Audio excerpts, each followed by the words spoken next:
20번부터 바로 들어가 보겠습니다. 수학적으로 리터레이트 한 것은, 리터레이트란 단어는 읽고 쓸 줄 아는 거죠. 문해력이 있는 거예요. 어떤 글을 읽고 쓸 줄 아는. 자, 그게 첫 번째 뜻이고, 그 두 번째 뜻, 여기서는 어떤 지식이 있는 겁니다. 어떤 특정한 영역에 지식이 있는 이런 뜻도 있어요. 리터레이트가. 같이 알아두세요. 그러니까 수학적인 이 영역에서 지식이 있고, 수학적인 어떤 소양이 있고, 수학적인 능력이 있고, 다 좋습니다. 자, 그렇다는 것은 이러한 의미, 비판적으로 생각할 수 있다라는 의미, 뭐에 대한 어떤 사회적인 이슈, 사회적인 문제에 대한 어떤 사회적 문제? 수학이 has bearing 하고 있는 사회적인 문제. 이 bearing이라는 단어는 꼭 알아두세요. 어떤 관련, 영향을 끼치는 게 bearing입니다. 특히 여기 on이 있죠? bearing on societal issues라고 보시면 돼요. 즉, 수학이 뭔가 영향을 끼치는, 수학과 관련이 있는 이런 사회적인 이슈에 대해서 비판적으로 사고할 수 있는 능력이 바로 수학적으로 리터레이트 한 것이다 라고 얘기를 해주고 있고, 마저 가면요, so as to make informed decisions. informed란 단어는 다시 마저 가면요, so as to make informed decisions예요. informed란 단어는 뭐 정보에 근거한, 뭐 합리적인, 다 좋아요. 그 so as to는 뭐뭐 하기 위해서. 자, 합리적인 어떤 의사 결정을 하기 위해서 뭐에 대한, 어떻게 이러한 문제를 해결할 것인지에 대한 뭐 의사 결정을 좀 합리적으로 하기 위해서 수학이 영향을 주는, 수학과 관련된 사회적인 이슈를 더 비판적으로 사고할 수 있는 능력이 바로 mathematically literate 한 것이다. 뭔가 당연한 말을 조금 이렇게 어렵게 표현해주고 있어요.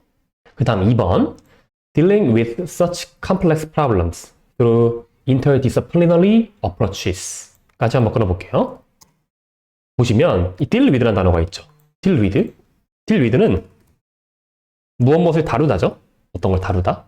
그리고 뭐 대처하다, 문제를 해결하려고 하다, 뭐 대응하다. 좋아요. deal with는 그런 어떤 복잡한 문제들을 뭐 해결하는 것, 대처하는 것, 뭐 다루는 것, 뭘 통해서 interdisciplinary니까 이제 합성어의 느낌이죠.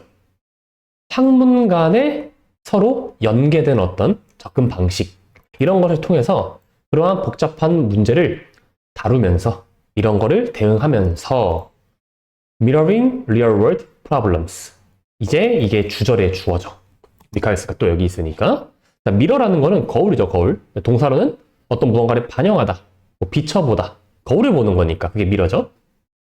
실제 세상의 문제를 반영해 보는 거, 거울에 비춰서 딱 나타내는 거죠. 이렇게 하는 것은 require, 어떤 걸 필요로 합니다. innovative ways of planning and organizing mathematical teaching method. 뭐 여긴 어렵지 않죠. 어떤 혁신적인, 어떤 창의적인, 전에 없던 방식, 뭐에 대해서 계획하고 조직하는데 뭘? 수학적인 티칭 방법이죠. 그러니까 수학적으로 어떤 티칭하는 이 메소드, 방법을 계획도 하고 그리고 조직도 하고 정리도 하고 하는 그런 되게 혁신적인 방법이 반드시 필요한 거예요. 뭐 하려면? 이 복잡한 문제들, 이슈들을 이제 다루고 대처하려면. 이게 2번 문장입니다. 다음 3번으로 가겠습니다. Navigating our world예요. 자, 우리의 세상을 탐구하는 거죠. 우리 세상을 막 탐구하고 이해하고 하는 거, 이 느낌. 자, 그거의 의미는 이해부터가 또 나왔네요. can의 느낌. 할 수 있다. 뭘 할 수 있어야 돼? quantify, measure, estimate, 땡땡땡땡땡땡 나오고 마지막에 end가 나오면서 마지막 병렬의 동사가 나오죠. 물론 여러분들 이 to가 다 생략이 되어 있는 거라고 보시면 되고요. 참고로. 자, 그리고 이제 단어를 하나하나 볼 건데 여러분들 여기에 있는 단어의 공통점이 뭐예요? 지금 이 글의 문맥이 뭡니까? 수학적인 걸 이야기하고 있죠. 다 수학에서 쓰는 말이에요. 일반화, 증명, 어떤 정당화, 뭐가 합리적이라는 걸 보여주는 게 justify죠. 그리고 conjecture, 이거는 이제 guess, 추측하는 거예요. 그리고 패턴 찾기, 비교, 분류, 추정, 측정, 그리고 수량화. 다 이거 지금 수학에서 쓰는 용어입니다. 그러니까 이런 게 반드시 필요하다는 거죠. 세상을 살아가는 것은. 세상을 이해하는 것은, 탐구하는 것은. 자, 비슷한 말 하고 있는 게 보이죠? Within critical thinking and when using critical thinking. 자, 뭐 할 때? 비판적인 사고라는 걸 사용할 때, 그 비판적인 사고 안에서 이런 것들을 다 할 수 있어야 된다. 쉽게 말하면 뭐다? 수학적으로 좀 할 수 있어야 된다. 그런 능력이 있어야 된다. 요게 3번 문장. 비슷한 말을 반복해주고 있어요. 다음 4번입니다. Therefore, 그러므로 making decisions, 뭐 결정을 하는 것, 의사결정을 하는 것은 심지어 질적으로 의사결정하는 것. 또 불가능해. 뭐 없이는? 수학과 어떤 비판적인 사고 없이는. 자, 해석은 됐는데 이 질적으로 하는 말이 뭔 말이냐? 질적인 거의 반대말은 양적인 거죠. 수학은 양적이죠. 어떤 걸 측정하고 그리고 수량화시키고 하는 게 수학이잖아요. 그런데 여기에 심지어 질적인 의사결정이라고 했어요. 그럼 여기서 강조해주고 싶은 건 이 수학과 비판적인 사고는 그런 양적인 것뿐만이 아니라 이 질적인 거에 있어서도 엄청나게 중요한 거를 지금 강조해주고 있는 거죠. 그래서 결국 질적인 의사결정도 이거 없이는 안 된다. 그러니까 뭐든지 다 수학과 크리티컬 띵킹이 같이 필요하다. 이런 말을 지금 한 번 더 해주고 있는 거예요. 다음 5번입니다. 그러므로 수학을 가르치는 건 should be done. 이런 식으로 좀 행해져야 합니다. In interaction with critical thinking along with a decision-making process. 상호작용을 해야 된다는 건데 어떻게 상호작용을 하는 거예요? 이 critical thinking이랑 decision-making process랑 같이 상호작용을 하는 형태로 가르쳐야 된다는 거죠. 즉, 의사결정하는 과정이 있어. 그리고 비판적으로 사고하는 과정이 있어. 이 두 가지가 상호작용이 되는 상태에서 수학을 가르쳐야 된다는 겁니다. 그러니까 수학만 막 하는 게 답이 아니라는 거죠, 여기서. 비판적인 사고, 그리고 의사결정하는 과정, 이런 것들도 함께 상호작용이 되어서 수학을 가르칠 때 사용해야 한다. 괜찮죠? 마지막 6번입니다. They can be developed into the mathematical context. 자, 이제 앞에 나왔던 그것들은 발전할 수 있죠. 수학적인 맥락 안에서, 수학적인 상황에서 그것들이 이제 발전이 되고요. 그래가지고죠. 컴마 다음에 쏘댓이 나오면 그냥 쏘라고 봐도 돼요. 뒤에 결과가 그대로 딸려 나오는 겁니다. 그래서 there's no excuse. excuse는 변명이니까 변명의 여지가 없어. 뭐뭐 하지 않을 이유가 없어. 이런 느낌. To not explicitly support students to develop them. 이제 이 explicit라는 단어가 분명한 거죠. 분명한, 명백한. 되게 막 조금 더 까놓고 말하면이죠. 이제 뭐 노골적인까지도 가는 게 explicit예요. 이 단어 꼭 알아두시고. 그러니까 이제 확실히 학생들을 서포트 하지 않을 이유가 없다. 그건 핑계다. To develop them. 그것들을 발전시키는 거에 있어서 학생들을 서포트하지 않을 이유가 없다. 그건 핑계다. 그러니까 반드시 학생들을 좀 이런 식으로 수학적인 걸 가르칠 수 있게 서포트를 해야 한다. 라고 지금 마지막에 정리를 해주고 있습니다. 다음 21번 들어가 보겠습니다. 자, imagine that. 상상해봐. You are usually a stingy friend. 너의 보통 약간 stingy friend가 있어. 이 stingy라는 단어는요, 여러분 조금 어려울 수 있는 단어죠. 생소할 수 있어요. 요게 돈에 인색한 겁니다. 돈에 인색한 거예요. 돈 잘 안 쓰는. 돈에 인색한 친구가 있는데 delight in buying your Christmas present after taking a generosity booster. 자, 너의 돈을 진짜 안 쓰는 이 짠돌이 돈에 인색한 완전 애가 있어, 친구가. 근데 걔가 delight, 되게 기뻐하네? 막 웃어. 기뻐하면서 너에게 크리스마스 선물을 사주고 있는 거야. 근데 여러분 뒤에 뭐가 있어요?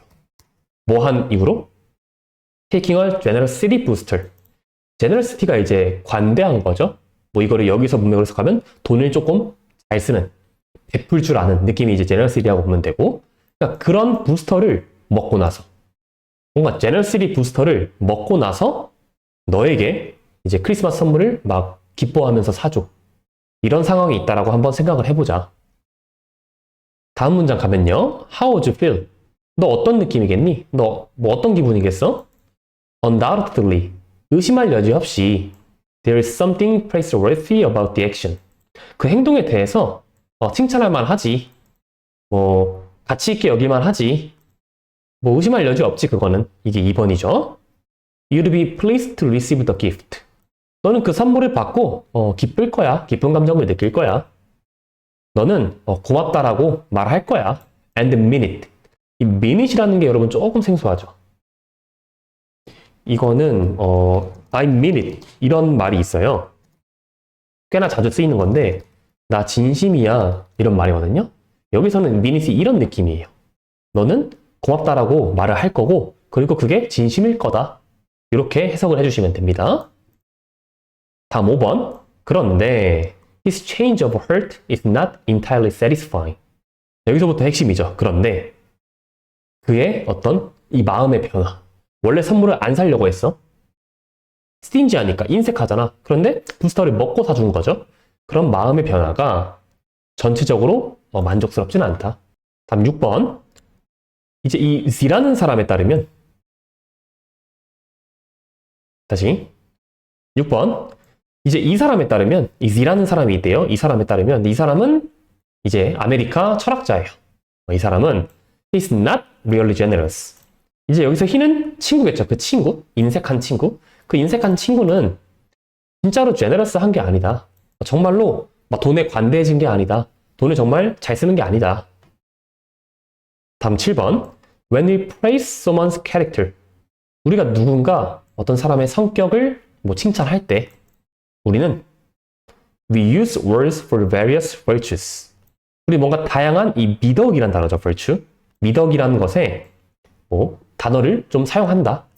예를 들어 뭐가 있어요? generous, 관대한, kind, 친절하고 배려심 있는, courageous, 용기 있는, etc, 기타 등등 이런 단어를 사람의 성격을 칭찬할 때 씁니다. 다음 8번. A person who gives one gift is not generous. 자, 어떤 사람? 선물을 한 번만 준 사람이죠. 하나의 선물을 준 사람은 제너러스한 게 아니다. 선물을 한 번 줬다고 해서 그 사람이 제너러스한 건 아니다. 다음 9번 문장부터 할 건데 여러분들 여기 문장은 조금 어려워요. 뭔가 되게 해석이 잘 안 될 수도 있는 부분이 있습니다. 그러니까 잘 문맥을 따라서 연결을 해보셔야 돼요. 인스테드부터 갈게요. 이거는 대신이란 뜻이죠. 대신에. 그게 아니랍니다. 그게 아니라. 그러니까 뭔 말이냐면 선물 한 번 이제 준 거라고 해서 그게 제너러스, 관대한 게 아니다. 관대함이라는 것은 이런 것이다 라고 얘기를 해주고 있는 거예요. 마저 가면은요. generosity double part of a person's moral identity, an emotional habit that is part of who you are입니다. 자, 보시면 double part of a person's moral identity예요. 사람의 도덕적인 정체성의 안정적인 부분. 사람의 도덕적인 정체성을 구성하는 안정적인 부분이래요. 뭔 말이야? An emotional habit that is part of who you are. 너의 정체성의 일부인 감정적인 습관이래요. 이 컴마라는 동격이 나오면서. 뭔 말일까요, 여러분들 이게? 어렵잖아요. 자, 조금 더 쉽게 보면은 결국은 여러분들 문맥을 잘 봐야 됩니다. 문맥을. 한 번 줬다고 해서 제너러스 한 게 아니야.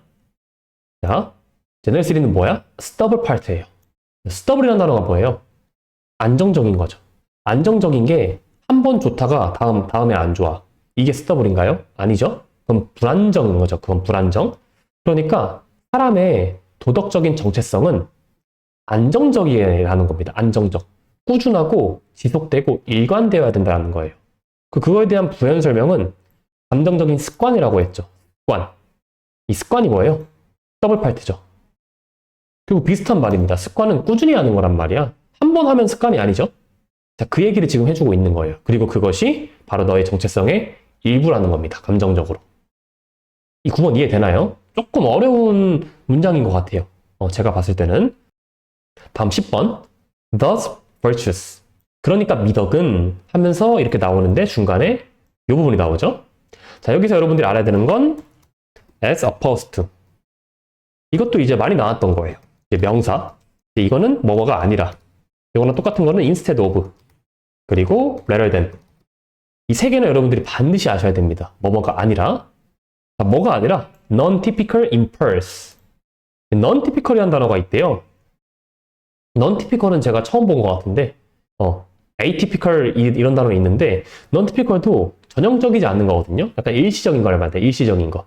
그러니까 일시적인 충동이 아니라, 즉 일시적인 충동은 한 번, 두 번 정도는 할 수 있는 거지. 꾸준히 하는 게 아니지, 충동은.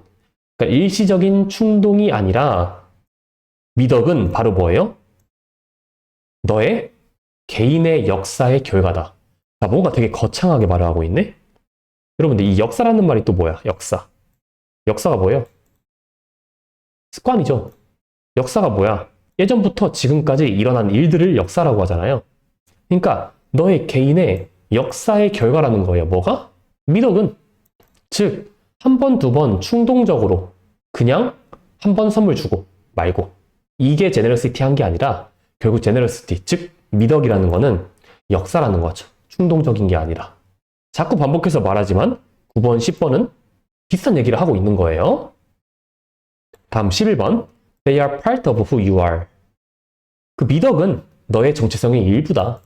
As they are part of how your character was formed. 미덕은 너의 이제 캐릭터, 너의 성격, 성품이 형성된 방식의 일부다. 어떻게 형성이 됐냐? 그거 일부라는 거죠.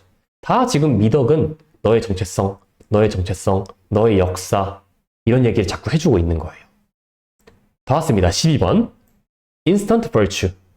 뭔가 즉각적으로 딱 바로 하는 그런 미덕은 그러므로 불가능하죠. 딱 그냥 바로 충동적으로 미덕을 행하는 건 불가능합니다. Popping a pill cannot make you a better person. 이제 이게 밑줄이었죠. 팝이란 단어가요. 약을 먹다라는 뜻이 있어요. 이 필이 알약이죠, 알약. 알약을 먹는다고 해서 너를 더 나은 사람으로 만들어주지 못한다. 마치 이 popping a pill이 이 첫 번째 문장에 지금 어디요? 이 제너러시티 부스터의 느낌으로 보시면 됩니다. 뭔가 이 약을 한번 먹었다고 해서 너가 더 나은 사람이 되는 건 아니다.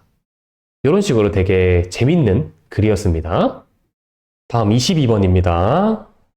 뭔가 이 10월 모의고사가 조금 어려운 것 같습니다. 여러분들 어떠셨나요, 다들? 좀 어려운 것 같아요. 이 22번 같이 이렇게 비교적 그 문제 답을 찾긴 좀 쉬운 문제들조차도 해석이 쉽진 않은 것 같습니다. 그래도 일단 해볼게요. To determine the mass of my bowling ball. 나의 볼링공의 mass. 이럴 땐 mass는 질량이에요. 질량을 결정하기 위해, 즉 질량을 알아내기 위해 I might put it onto a balance. 이 밸런스가요, 여러분들 원래 균형이죠. 이렇게 앞에 어가 붙으면 셀 수 있는 명사화 시켰잖아요. 이땐 저울입니다. 저울. 저울 위에 이제 올려놓을 수 있다라는 거죠. 그 볼링공을. 그쵸? 제가지고 이제 얼마나 되나 이거 알 수 있죠. 그리고 공을 비교해 보는 거야. 뭐랑? 이미 알려져 있는 질량을 갖고 있는 물건이랑 여기 나옵니다. Such as a number of metal cubes each weighing 1, 10 or 100 grams. 예를 들어 1g, 10g, 100g이 나가는 이 메탈 큐브를 저울에 이렇게 올려둠으로써 대충 이제 볼링공이 몇 g인지 이렇게 하나하나 올려서 서로 비교해 보면서 무게를 잴 수 있다는 거죠. 2번. Things get much more complicated if I want to know the mass of a distant star. 자, things라는 건 것 하면 안 돼요. 이게 완전 틀린 건 아니지만 상황이라는 뜻도 반드시 있다는 거 알아두세요. 상황. 정말 많이 나옵니다. 그러니까 상황이 훨씬 더 복잡해진대요. 뭐 하면? 내가 저 멀리 있는 별의 질량을 알고 싶으면, 저기 하늘에 떠 있는 별의 질량을 알아보려면 우리가 별을 갖고 와가지고 1번처럼 잴 수가 없잖아. 그러니까 더 복잡해진다는 거죠. How do I measure it? 그 멀리 있는 별 무게 어떻게 잴까? 다음 4번입니다. 우리는 roughly는 대략적으로, 대충, roughly say that 이런 식으로 대략적으로 말할 수 있어. Measuring the mass of a star. 이제 별의 질량을 측정한다는 것은 involves various theories예요. 다양한 이론들을 수반한다. 그러니까 다양한 이론이 필요하다는 거예요. 별을 재려면, 그러니까 별의 질량을 재려면 다양한 이런 이론이 개입이 되어야 된다는 겁니다. 다음 5번입니다. 문장이 좀 기네요. 한번 또 같이 잘 해볼게요. 만약 우리가 이 질량을 측정하고 싶은데 of a binary star니까 그 쌍성이라고 각주에 나오죠. 쌍성의 이제 그 질량을 재고 싶어. 그러면은 우리가 처음으로 결정을 해야 돼. A center of mass between the two stars. 두 가지 그 두 별 사이에 그 질량의 중심을 일단 먼저 딱 결정을 해. 자, 그러고 나서 거리를 이제 재야 돼. From that center.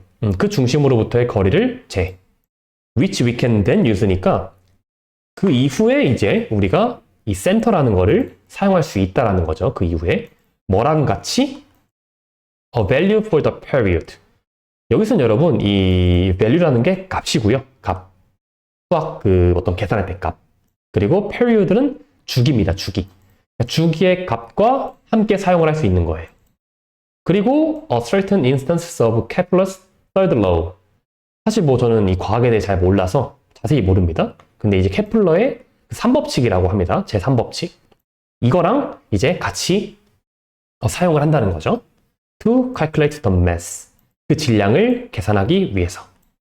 즉, 5번의 문장은 별의 질량을 재기 위해서 뭐 중심을 먼저 결정하고 그리고 거리를 측정하고 주기값 그리고 뭐 제3 뭐 케플러의 법칙 이런 것들을 다 같이 종합해 가지고 질량을 재야 된다는 거죠. 그 말을 5번에서 좀 말해주고 있는 거예요. 다음 6번입니다. 두 문장밖에 안 남았네요. 두 문장밖에 안 남았는데 너무 깁니다. 일단 해볼게요. 다시 말해서 In order to measure the star mass, 즉 그 별의 질량을 측정하기 위해선 우리는 다른 quantities를 측정한다. 그러면 이 다른 quantities, 이 quantities가 원래 양이잖아요. 수량. 근데 다른 수량이라는 건 여기선 값이죠. 다른 값. 뭐 거리, 뭐 주기 같은 거 있죠. 그리고 뒤에 사실 나옵니다.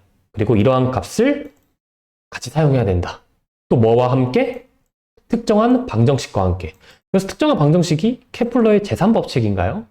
뭐 이런 거를 좀 다양하게 사용해야 된다는 걸 얘기해주고 있어요. 질량을 계산하기 위해서는. 마지막 7번입니다. 마지막까지 쉽지가 않아요. 자, 잘 마무리해 볼게요. measurement, 이제 측정이라는 것은 is not a simple and unmediated estimation of independently existing properties예요. but이 나옵니다. 일단 not A 법이죠. 자, 천천히 보면요. simple은 단순한 거. 그리고 unmediated인데 이 mediate가 중개해 주는 거예요. 조정해 주는 거. 중간에서 막 조정해 주는 거. 근데 on이 붙었으니까 직접적인 거예요. 조정, 중개 그런 거 없어. 직접적인 겁니다. 직접 측정하는 게 아니라는 거죠. 단순히 그냥 가져와 가지고 직접 이걸 재는 게 아니다. 어떤 걸? 독립적으로 기존에 존재하던 이런 특징들, 속성들 그런 거를 직접적으로 단순히 재는 게 아니다. 그게 아니라 determination of certain magnitudes 하는 거다. 자, 일단 determination 앞에 또 A가 붙었죠? 여러분 이거 determination이 이렇게 또 셀 수 있는 명사 취급하면 이거는 계산하는 겁니다. 계산하는 거. 자, 계산하는 거야. 뭘? 특정한 어떤 크기, 뭐 규모 그런 거를 계산한다는 거죠. Before the background of a number of accepted theories. 비슷한 얘기를 또 해주고 있는 거예요. 다양하고 많은 받아들여진 이미 사람들이 알고 있는 그런 이론들을 배경으로 그런 걸 바탕으로 란 뜻이에요. Before the background of는 그런 걸 배경으로 해서 그런 걸 바탕으로 해서 크기를 계산하는 것이다. 자, 그럼 여러분 7번의 해석은 됐는데 결국은 여기까지 지금 했던 말을 똑같이 마지막에 정리해주고 있죠. 특히 별 같은 거의 질량을 잴 땐 그냥 단순히 가져와가지고 딱 재는 게 아니라 여러 가지 요소를 고려해야 된다는 거죠. 특히 여기 전 문장에 뭐 중심, 그리고 거리, 주기값, 뭐 케플러 법칙 이런 것들이 다 나오면서 여러 가지 이런 이론들을 다 고려해가지고 측정하는 겁니다. 그게 이제 바로 measurement라는 것이다 라고 7번에서 정리를 해주고 있는 거예요. 23번 또 시작을 해볼게요. Based on discoveries. in neuroscience. 신경과학에서 발견한 것들을 좀 기반으로 해서 pain, 고통과 pleasure, 기쁨, 쾌락, 즐거운 감정 이런 건 are formed, 만들어지고 처리가 됩니다. 뇌의 똑같은 영역에서 1번은 크게 어렵지 않고 다음 2번 우리의 몸은 계속 지속적으로 strive for homeostasis 처음 들어봅니다.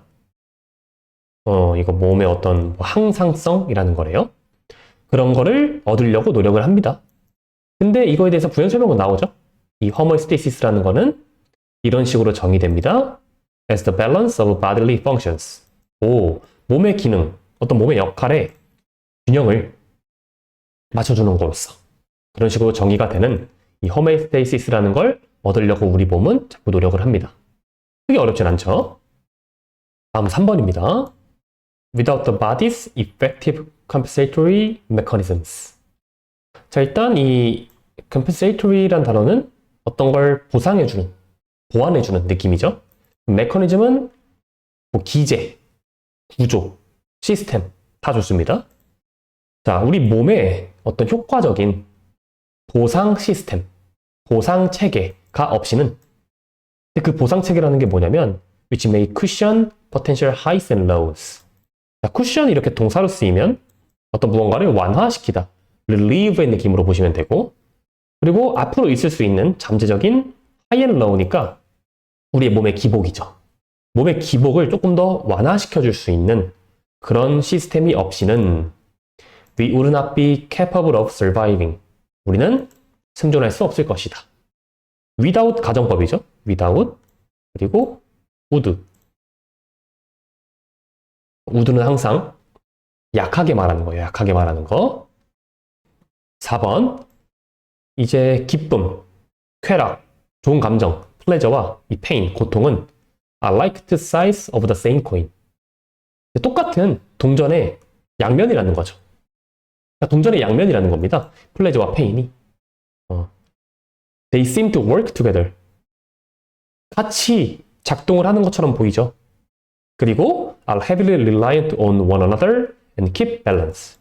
그리고 서로에게 엄청 많이 의존하죠. 그러니까 서로에게 영향을 많이 준다라는 거. 그리고 균형을 맞춰 나간다는 겁니다. 결국 이 동전이 여러분들 앞뒷면이 있잖아요.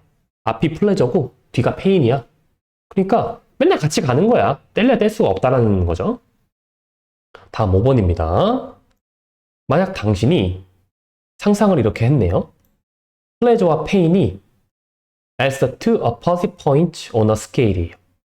스케일 앞에 또 이렇게 어가 붙으면 이제 이것도 저울입니다. 저울. 아까 그 좀 초창기에 나왔던 밸런스죠. 밸런스. 밸런스가 저울인 것처럼 이것도 비슷한 단어고 아무튼 저울의 반대 지점인 거예요. 반대 지점. 플레저, 페인. 이런 식으로 너가 딱 상상을 하면 너는 쉽게 이제 이해할 수 있을 거예요. As one of the two points rises, the other must correspondingly fall.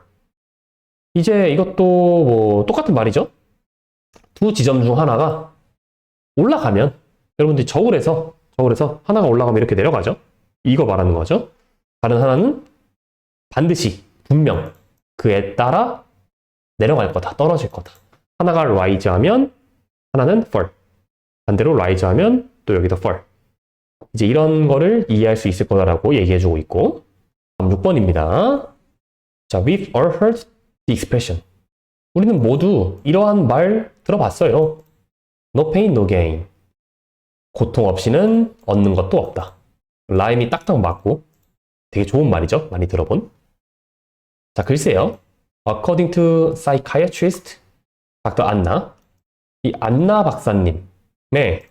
근데 이 박사님은 그 정신과 의사죠. 정신과 의사인 이 박사님에 따르면 There may be some truth to these words. 자, 이런 말에는 어느 정도 진실이 있다라는 거죠. 일리가 있다라는 겁니다. She says that our attempts to escape being miserable are in fact making us even more miserable. 자, 그분이 말하길 우리가 노력을 하고 있어. 막 시도해 막. 뭘? escape는 피하는 거죠. 그러니까 miserable한 상태를 피하려고 해.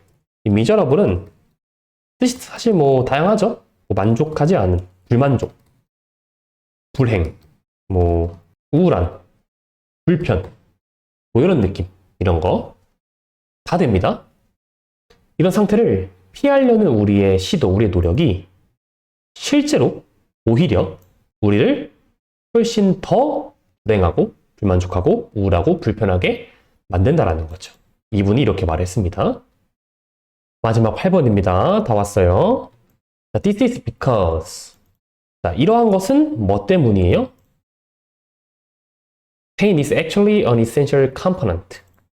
실제로 이제 고통이라는 것은 필수적인 어떤 구성 요소라는 거죠. 고통은. 반드시 필요한 거야. 우리의 능력의 어떤 구성 요소. 어떤 능력? Maintain a neutral state. neutral이라는 단어가 이제 중립적인 거죠.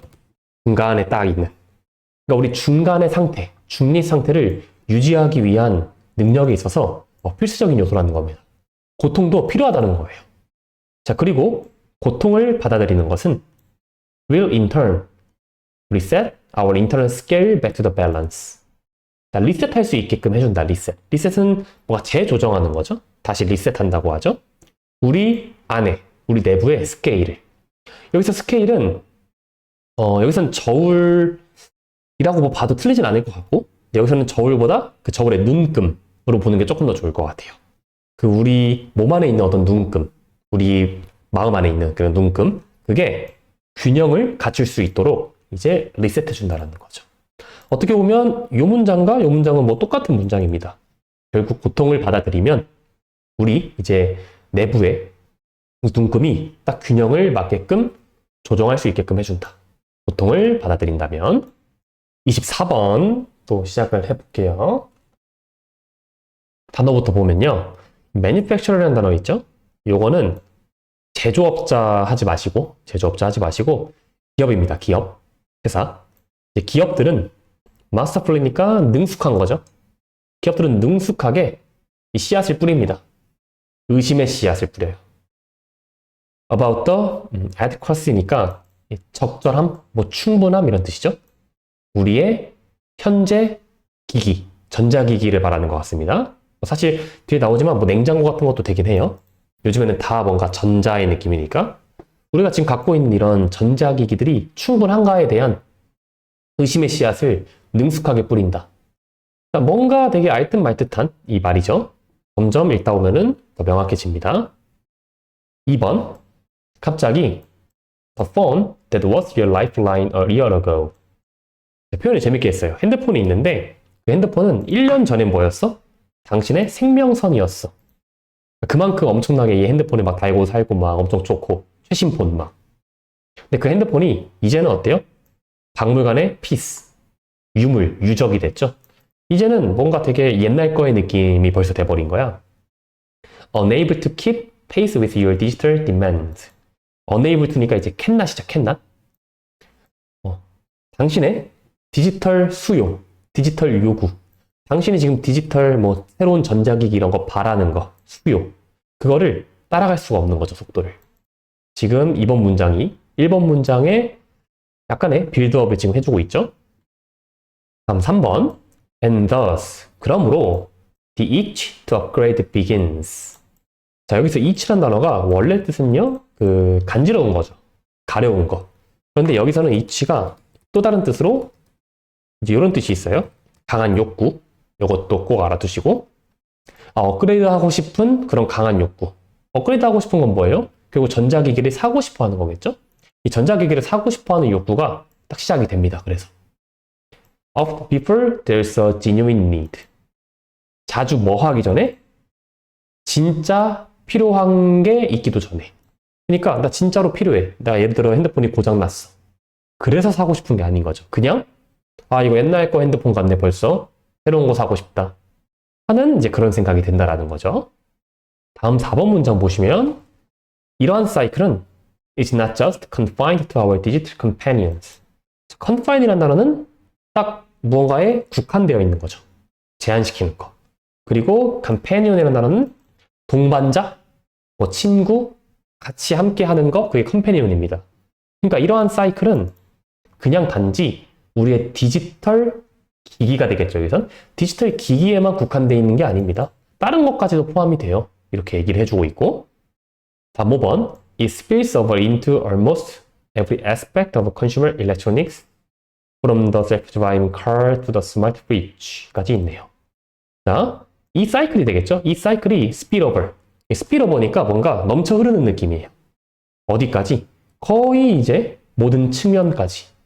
뭐에 있어서? 우리 소비자의 전자기기, 여기 전자제품 다 됩니다. 셀프 드라이브카니까 뭐 자율주행차부터, 그리고 스마트 냉장고. 요즘 뭐 비스포크 뭐 이런 되게 그 냉장고에 막 어떤 태블릿 같은 이런 화면이 달린 냉장고들이 요즘 많잖아요. 그런 거라고 딱 보시면 됩니다. 디지털 기기, 핸드폰 같은 거에만 국한되지 않고 여기저기 다 모든 측면에 영향을 다 끼친다. 괜찮죠? 다음 6번. 모든 제품이 seems to be on an unstoppable march towards the next version. 모든 제품이 뭐처럼 보이냐면 멈출 수 없는 행진인 것처럼 보여요. 자꾸 막 전진하는 거야. 어디를 향해서? 다음 버전, 신제품이죠. The next generation that promises to revolutionize your life. 이제 이 다음 버전, 이 다음 세대 제품은 that promise to, 뭐 약속을 해주죠. 뭐 하려고 약속을 해요? 당신의 삶에 revolutionize 하도록 약속을 합니다. 이 revolutionize가 완전 새롭게 만드는 거잖아요. 그러니까 이 신제품을 사면 너의 삶은 새로워질 거야 라고 이런 식으로 약속을 해주죠. 어디에서? 광고에서. 이걸 누가 잘해? 기업들이 잘하죠. 이거 신제품 사세요 고객님들, 이런 식으로 해야 기업들이 돈을 많이 버니까. 다음 7번입니다. What's fascinating? 뭔가 되게 매력적인 것은, 혹은 아마도 disturbing, 뭔가 약간 불안하게 만들고 충격적인 게 disturbing이죠. 뭐 불안하거나 좀 충격적인 것은 is the utter efficacy. 이제 단어를 좀 보시면 이게 완벽한, 완전한 이런 느낌. 그리고 efficacy라는 단어가 효능 같은 걸 말해요. 이거를 좀 그대로 해석을 하면 효능이 완벽하다는 거죠. 그러니까 효과가 어때요? 효과가 엄청난다는 겁니다. 뭐에 있어서? 이러한 사이클이 효과가 너무 좋다라는 거예요. 소비자들로 하여금 뭔가 되게 의심의 씨앗을 막 심어주는 것. 효과가 너무 좋아. In shaping our desires. 여기 나오죠? shape란 단어는 형성하다도 괜찮지만 영향을 주다 해석이 좋다고 했죠? 그러니까 우리의 desire, 우리의 어떤 욕구, 우리의 바람, 이런 거에 영향을 주는 거에 있어서 이 사이클이 효과가 너무 좋다라는 겁니다. 그러니까 그게 매력적이기도 하면서 흥미롭기도 하면서 그게 무서울 수도 있다라는 거죠. 이게 7번 문장이고, 8번 거의 다 와갑니다. It's not so much that we want the newest device. We are led to believe we need it. 이게 아니다. 뭐가? 우리가 그 최신 기기를 원해서가 아니다. 우리는 이끌어지는 것이다. 믿도록 인도가 되는 거죠. We need it. 우리가 그 최신 기기가 필요하다라고 믿도록 세뇌가 되는 느낌이죠. 누구에 의해? 기업들에 의해. 의심의 씨앗을 딱 뿌려가지고 뭔가 신제품을 사면 당신의 삶이 더 새로워지고 더 확 바뀌게 되고 그런 삶을 살 수 있게끔 기업에서 자꾸 얘기를 하니까 우리는 그렇게 믿도록 리딩 당하는 거죠. 다음 9번입니다. The distinction between want and need blurs. The distinction은 여기서 뭐 차이점 괜찮고요. difference, 그리고 경계도 괜찮습니다. 이럴 때 distinction은 그냥 difference의 느낌으로 보셔도 되고, 그리고 boundary의 느낌으로 봐도 됩니다.